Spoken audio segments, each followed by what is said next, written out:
বন্ধুত্ব করার মতো কোনো যোগ্য লোক না পাওয়া গেলে একা থাকো, তবুও অযোগ্যদের সাথে বন্ধুত্ব করতে যেও না।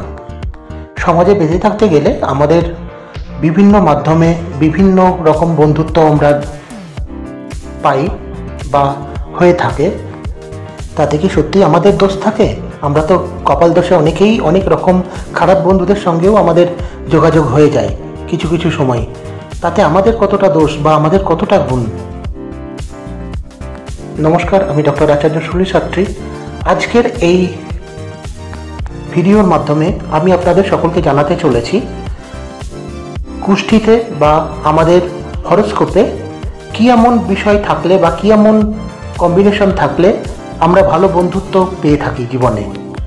অ্যাস্ট্রোলজিক্যাল শিক্ষণীয় একটি ভিডিও, যা আপনাদের ভীষণভাবে কাজে লাগতে পারে, সেই উদ্দেশ্যেই বা আপনাদের অনেকের রিকোয়েস্টে আজকের আমার এই উপস্থাপনা। আশা করি ভিডিওটি আপনাদের সকলেরই ভালো লাগবে বা অনেক কাজে লাগবে। এই ধরনের ভিডিও কিন্তু অন্যান্য অনেক চ্যানেলেই হয়তো খুব একটা আলোচনা হয় না। আপনাদের বিশেষ অনুরোধে আজকের আমার এই ভিডিওটি তৈরি করা। ভিডিওটি ভালো লাগলে প্রচুর পরিমাণে শেয়ার করে ঘরে ঘরে সকলের কাছে পৌঁছে দেওয়ার অনুরোধ রইল। অ্যাস্ট্রোলজিক্যাল, তন্ত্র, মন্ত্র এবং টোটকার নিত্য নতুন ভিডিও সকলের আগে পাওয়ার জন্য বেল আইকনটি এই মুহূর্তে প্রেস করে আমার চ্যানেলটি সাবস্ক্রাইব করে আমার সাথে এবং আমার পাশে থাকুন। আর লাইক কমেন্টস করতে কিন্তু একদমই ভুলবেন না। চলুন তাহলে জেনে নেওয়া যাক কী এমন কম্বিনেশন থাকলে আমরা জীবনে ভালো বন্ধুত্ব পেয়ে থাকি বা ভালো বন্ধু পেয়ে থাকি। জন্মকুষ্ঠিতে কিছু নির্দিষ্ট রাশি বা গ্রহের সংযোগ ভালো বন্ধু তৈরি করতে সহায়ক হতে পারে, তবে শুধুমাত্র কুষ্ঠির উপরে নির্ভর না করে ভালো বন্ধু তৈরি করার জন্য ব্যক্তিগত গুণাবলী এবং সামাজিক কার্যকলাপেরও প্রয়োজন হয়ে থাকে।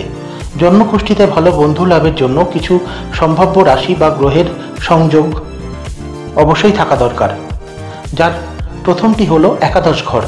একাদশ ঘর সাধারণত বন্ধু এবং সামাজিক সম্পর্কের প্রতিনিধিত্ব করে।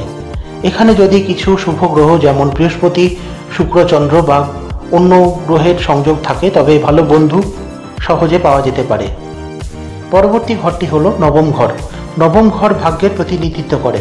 এখানে শুভ গ্রহের অবস্থান ভালো বন্ধু লাভের সম্ভাবনা বৃদ্ধি করতে পারে। পরবর্তী ঘরটি হলো সপ্তম ঘর। সপ্তম ঘর সাধারণত সম্পর্ক এবং বিবাহের প্রতিনিধিত্ব করে। এখানে কিছু গ্রহের সংযোগ ভালো বন্ধুর জন্য সহায়ক হতে পারে, তবে মনে রাখতে হবে যে জন্মকুষ্ঠির উপর নির্ভর করে শুধুমাত্র বন্ধু তৈরি হয় না। ভালো বন্ধু তৈরি করতে হলে বেশ কিছু গুণাবলীরও প্রয়োজন হয়ে থাকে, যেমন কার্যকলাপের প্রয়োজন, সততা ও বিশ্বাসযোগ্যতা।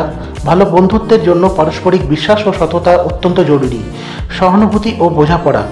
বন্ধুর সুখ দুঃখের প্রতি সহানুভূতিশীল এবং তাদের সমস্যা বুঝতে পারা ভালো বন্ধুত্বের জন্য গুরুত্বপূর্ণ একটি বিষয়। পরবর্তী বিষয়টি হলো যোগাযোগ ও সময়। নিয়মিতভাবে বন্ধুর সাথে কথা বলা এবং তাদের জন্য সময় বের করা ভালো বন্ধুত্বের জন্য অপরিহার্য। এর পরবর্তী বিষয়টি হলো সমর্থন ও উৎসাহ। বন্ধুর কাজে সাহায্য করা এবং তাদের উৎসাহিত করা ভালো বন্ধুত্বের একটি গুরুত্বপূর্ণ দিক। সর্বশেষে এটাই বলতে পারি, জন্মকুষ্ঠিতে ভালো কম্বিনেশন থাকা ভালো বন্ধু লাভের সম্ভাবনা অনেকাংশেই বৃদ্ধি করে। ভিডিওটি ভালো লাগলে প্রচুর পরিমাণে শেয়ার করে আপনার ভালো বন্ধুদের সাথে শেয়ার করুন। সমাজে ভালো বন্ধুত্ব তৈরি করতে গেলেও নতুন যাদের সঙ্গে পরিচয় হবে বা আপনার সাধারণ বন্ধুও যারা আছে, সকলের কাছে ভিডিওটি শেয়ার করতে পারেন। আশা করি আপনাদের সম্পর্ক আরও মজবুত হতে পারে তাতে। আর ভিডিওটি ভালো লাগলে অবশ্যই লাইক কমেন্টস করতেও কিন্তু ভুলবেন না। ভবিষ্যতে আমার থেকে কী ধরনের ভিডিও আপনারা আশা করছেন সেটাও আপনারা কমেন্ট সেকশনে অবশ্যই জানাতে পারেন। সকলে ভালো থাকুন, সুস্থ থাকুন। আর হ্যাঁ, যারা এখনও পর্যন্ত আমার চ্যানেলটি সাবস্ক্রাইব করেননি, অতি সত্বর সাবস্ক্রাইব করে আমার সাথে এবং আমার পাশে থাকুন। নমস্কার।